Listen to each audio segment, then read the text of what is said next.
परम प्रेममय जुगपुरुषोत्तम श्री श्री ठाकुर अनुकूल चंद्रेर आतुल चरणे जानाई आमार शतकोटी प्रणाम। जय गुरु सकल इष्ट प्राण दादा मायरा।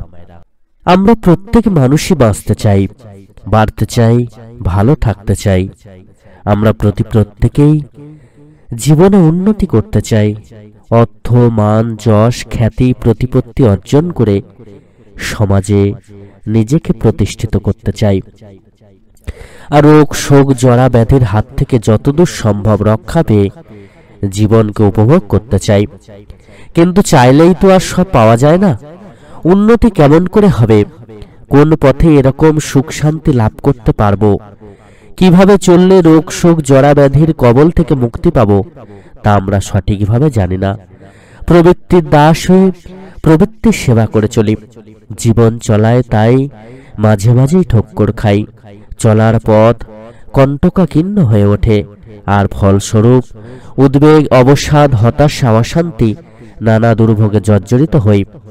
কিন্তু তথাকথিত সবকিছু অর্থ খ্যাতি প্রাচুর্য ইত্যাদি থেকেও কেন হতাশা অবসাদ আর অশান্তিতে জীবন কাটে? কেন পায় না আকাঙ্ক্ষিত সুখ?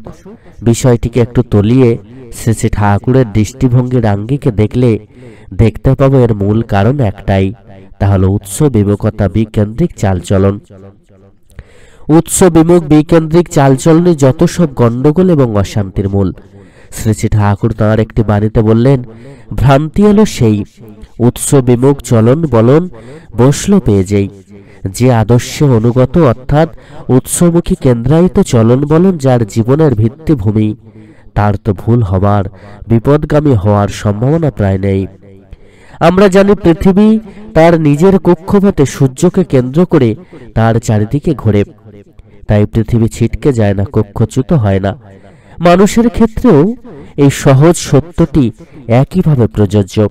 পৃথিবীর যেমন সূর্য মানুষের ক্ষেত্রে এই কেন্দ্র হলেন, এমন এক আদর্শ বেত্তা পুরুষ যিনি প্রত্যেকেরই পরিপূরণ করেন তাদের নিজ নিজ বৈশিষ্ট্য অনুযায়ী। তাঁর টানে আবদ্ধ থাকলে, তাকে সবকিছুর কেন্দ্রে রেখে চললে আমাদের কোনো ভয় ভাবনা থাকে না। তিনিই আমাদের ইষ্ট, আর ইষ্টই আমার সব। তার জন্যই বেঁচে আছি, তার সুখেই আমার সুখ, তার তৃপ্তিতেই আমার তৃপ্তি। তাকে প্রতিষ্ঠা করাই আমার জীবনের সার্থকতা। এই বোধই হল ইষ্টপ্রাণতা।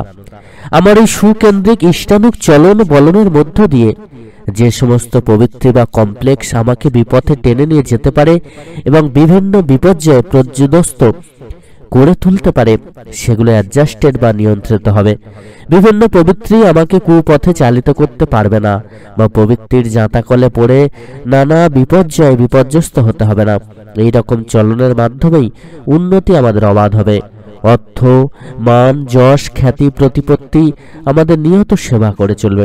শ্রী শ্রী ঠাকুর তাই ইষ্ট স্বার্থ বা ইষ্ট প্রতিষ্ঠাকে বলেছেন ভব সমুদ্রের কম্পাস বা দিক নির্ণয় যন্ত্র, যার মধ্য দিয়ে আসে ব্রহ্মজ্ঞান বা বৃদ্ধির জ্ঞান, আত্মজ্ঞান বা চলত জ্ঞান। ইষ্ট মানে হচ্ছে কল্যাণ। তাই ইষ্ট স্বার্থ নিয়ে চলা মানে স্বপারিপার্শ্বিক কল্যাণের অর্থাৎ বাঁচা বাড়ার পথে চলা। ইষ্ট প্রতিষ্ঠার ধান্দা মাথায় থাকলে মানুষের ব্যবহার মধুর হয়, তারা শক্তিমান হয়, প্রজ্ঞাবান হয় এবং নির্ভীক হয়। তাদের সংস্পর্শে যারা আসে তারাও যথেষ্ট প্রেরণা পায়। তাদের কথায় লোকে সহজে প্রভাবিত হয়, আর তাদের প্রবৃত্তিগুলি ইষ্টেরই সেবা করে। ইষ্ট যেহেতু চিরমঙ্গলময়, তাই তাদের প্রবৃত্তিগুলিও নিজের ও অপরের মঙ্গলের আহ্বান করে। ওগুলি তখন হয়ে ওঠে ধর্মের বাহন। আমাদের একটা সবথেকে বড় সমস্যা হচ্ছে আমরা নিজেদের আত্মপ্রতিষ্ঠা করতে চেষ্টা করি। ইষ্ট প্রতিষ্ঠাকে বাদ দিয়ে নিজেদেরকে প্রতিষ্ঠা করার লক্ষ্যে এগিয়ে চলতে থাকি, যার জন্য কিন্তু এত সমস্যা আমাদের জীবনে বাসা। মানুষ নিজেকে প্রতিষ্ঠা করার জন্য কত রকম কায়দা কানুন করে নিজেকে নিজের ভাবমূর্তিকে তুলে ধরতে চায়, নিজেকে সুন্দর দেখাতে চায় সবার কাছে। ইষ্ট সেবা এবং ইষ্ট কর্মে নিয়োজিত থেকেও কেউ কেউ বিভিন্ন কথায় কাজে ব্যবহারে নিজেকে বড় করে দেখাতে চায়, নিজেকে প্রতিষ্ঠা করতে চায়।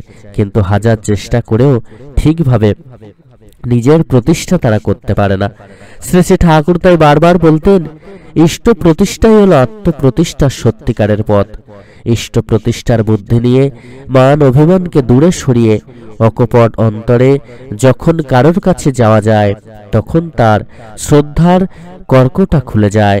এই রকম ইষ্টপ্রাণ ব্যক্তিত্বের মাধ্যমে মানুষ ইষ্টের স্পর্শ পায়। অজ্ঞাতসারে ইষ্টের ছাপ লোকের মাথায় পড়ে। আমরা তখন হয়ে উঠি ইষ্টবাহী যন্ত্রমাত্র। ইষ্টই সঞ্চারিত বা প্রতিফলিত হচ্ছেন আমাদের ভিতর দিয়ে। এই সঞ্চালনের ফলে আমাদের ইষ্টের উপর টান যত গভীর হবে, আমরাও তত প্রতিষ্ঠিত হব জনসাধারণের মধ্যে। আর এইভাবেই হবে আত্মপ্রতিষ্ঠা। ইষ্ট প্রতিষ্ঠার ধান্দা থাকলে সত্যিকারের ইষ্ট প্রতিষ্ঠা যারা চায় তারা বিধ্বস্ত হয় কবে, বরং যারা আত্মপ্রতিষ্ঠা চায় তারা সহজে বিধ্বস্ত হয়ে ওঠে। যাদের প্রবৃত্তি বা পছন্দ ইষ্টকে ছাপিয়ে ওঠে, হাজার গুণ থাকা সত্ত্বেও তারা পড়ে যায়। পৃথিবীর ইতিহাসে এরকম হাজার হাজার উদাহরণ আমরা পাই। এই প্রসঙ্গে শ্রী শ্রী ঠাকুর একবার বললেন, আত্মস্বার্থ আত্মপ্রতিষ্ঠা বাদ দিয়ে ইষ্টের স্বার্থ প্রতিষ্ঠাকে যথা সর্বস্ব করে নিতে হয়।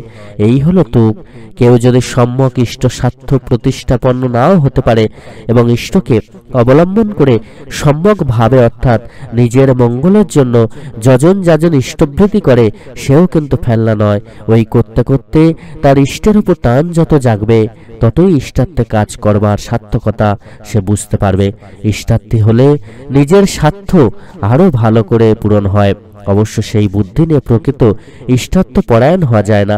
মূল জিনিস হলো তাকে ভালোবাসা, তাকে স্বার্থ করে নেয়া।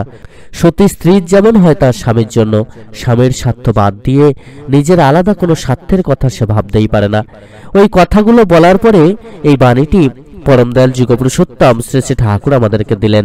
ইষ্টে বা আদর্শে অচ্যুতভাবে কেন্দ্রায়িত হয়ে উঠবে যতই তুমি কর্ম প্রবৃত্তির সার্থক অন্বয়ে, ততই জ্ঞান ও প্রভানুরঞ্জিতা লোকে সাকার তোমার বৈশিষ্ট্যের স্বার্থে নিরাকারে সার্থক হয়ে উঠতে থাকবে। দেখবে তখন এই সাকারই দেদীপ্যমান রয়েছে ওতপ্রোত নিরাকারে। পন্থা হচ্ছে ওই ইষ্ট স্বার্থী ভক্তি আপ্লুত সেবা সংহতি। তাই তো আমাদেরকে আত্মপ্রতিষ্ঠা বাদ দিয়ে ইষ্ট প্রতিষ্ঠা করা লাগে।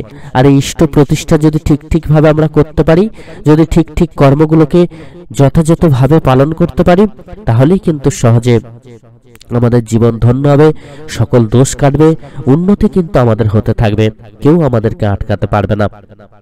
আর যত আমরা ইষ্ট প্রতিষ্ঠার কথা মাথায় নিয়ে চলবো, তার সমস্ত কর্মকে যতই আমরা করতে থাকবো, ততই কিন্তু আমাদের উন্নতি অবাধ হতে থাকবে। অর্থ, মান, যশ, খ্যাতি, প্রতিপত্তি সমস্ত কিছুই কিন্তু আমাদের লাভ হবে। আর এইভাবেই কিন্তু আমরা প্রকৃত উন্নতি সাধন করতে পারবো। পরম দয়ালকে সাথে নিয়ে, পরম দয়ালকে মাথায় নিয়ে, পরম দয়ালের সাধন ভজন করে, পরম দয়ালের সেবা করে আমরা কিন্তু জীবনে ভালো থাকতে পারবো। তার আদর্শকে মেনে আমাদের জীবনকে আরো সুন্দর সুমধুর করে তুলতে পারবো। সকল ইষ্টপ্রাণ দাদা মায়েরা প্রতি প্রত্যেকে খুব ভালো থাকবেন। পরম দয়াল আপনাদের প্রতি প্রত্যেকের মঙ্গল করুন। জয় গুরু, বন্দে পুরুষোত্তমম।